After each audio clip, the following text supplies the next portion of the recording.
আসসালামাইকুম, আশা করছি সবাই খুব ভালো আছেন।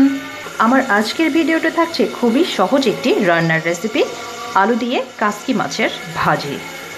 কাসকি মাছটা মোটামুটি সবাই রান্না করতে পারেন, তারপরও আমি আজকে আমার নিজস্ব রান্নার ভিডিওটি আপনাদের সাথে শেয়ার করলাম। আশা করছি ভালো লাগবে। তো চলুন দেখে নেওয়া যাক রান্নার পুরো প্রসেসটি।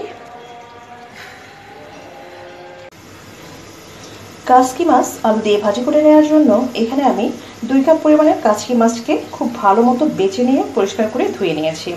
কাসকি মাছের মধ্যে কিন্তু প্রচুর পরিমাণে ময়লা থাকে, এ কারণে এই মাছটাকে একটু ধৈর্য নিয়ে সময় নিয়ে এটাকে বেছে নিতে হবে, তারপরে এটাকে ধুয়ে পরিষ্কার করে নিতে হবে। আর ওখানে আমি 5-6টি মাঝারি সাইজের আলুকে কুচি করে কেটে নিয়েছি। ওখানে আমার 2 কাপ পরিমাণে আলু আছে। রান্নাতে আমি আর যা যা উপকরণ ব্যবহার করছি তা আমি রান্নার সময় আপনাদের সাথে শেয়ার করে নিচ্ছি। পাত্রে পরিমাণ মতো তেল দিয়ে তেলটাকে গরম করে নিয়েছি, আর তাতে দিয়ে নিচ্ছি 1 কাপ পরিমাণে পেঁয়াজ কুচি আর একটি মাঝারি সাইজের রসুন কুচি করে নিয়েছি। কাসকি মাছটাকে হয়তোবা অনেকেই অনেকভাবে রান্না করে থাকেন, তবে আমি আজকে আমার রান্নার রেসিপিটাই আপনাদের সাথে শেয়ার করছি। দিয়ে নিচ্ছি 1 চা চামচ আদা বাটা, লবণ স্বাদ মতো, জিরা ধনের গুঁড়া 1 চা চামচ, হলুদ গুঁড়ো 1 চা চামচ, মরিচের গুঁড়ো 1 চা চামচ।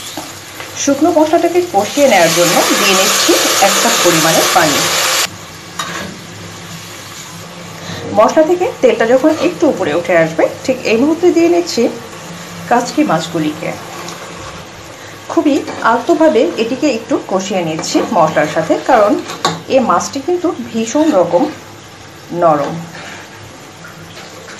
5 থেকে 6 মিনিটের মতো আমি এটাকে একটু মশলার সাথে কষিয়ে নিয়েছি।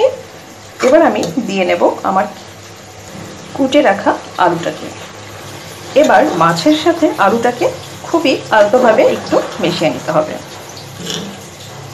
আমি আলতোভাবে এটাকে একটু উল্টে নিয়েছি। এখন আমি 1 কাপ পরিমাণে পানি দিয়ে এটাকে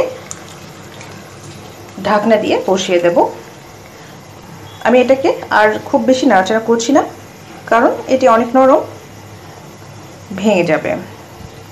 মশলা কষিয়ে নেওয়ার সময় আমি 1 কাপ পরিমাণে পানি ব্যবহার করেছিলাম, আর এখন আমি 1 কাপ ব্যবহার করেছি, মানে দুটো মিলে 2 কাপ পানি এখানে ব্যবহার করা হয়েছে।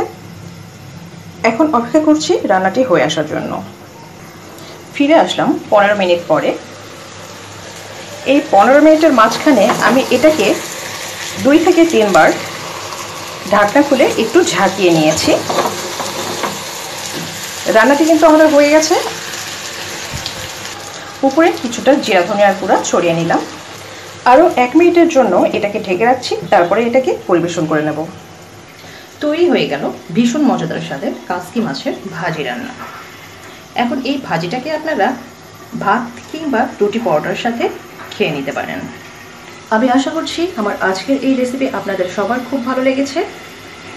আর যদি ভালো লাগে তাহলে অবশ্যই আমার চ্যানেলটিতে একটি লাইক দেওয়ার জন্য অনুরোধ করছি। আর যারা এখনও আমার চ্যানেলটিতে সাবস্ক্রাইব করেননি তাদেরকে অনুরোধ করছি আমার চ্যানেলটিতে একটি সাবস্ক্রাইব করে রাখতে, আর পাশে যে বেল আইকনটি আছে তাতে একটি ক্লিক করে রাখতে। এতে করে যা হবে, আমি কোনো ভিডিও আপলোড দেওয়া মাত্রই আপনারা তা নোটিফিকেশনে পেয়ে যাবেন, আর আমার নতুন নতুন ভিডিওগুলো আপনারা দেখতে পাবেন। আজকের মতো এই পর্যন্তই। ভালো থাকবেন সবাই। আসসালামু আলাইকুম।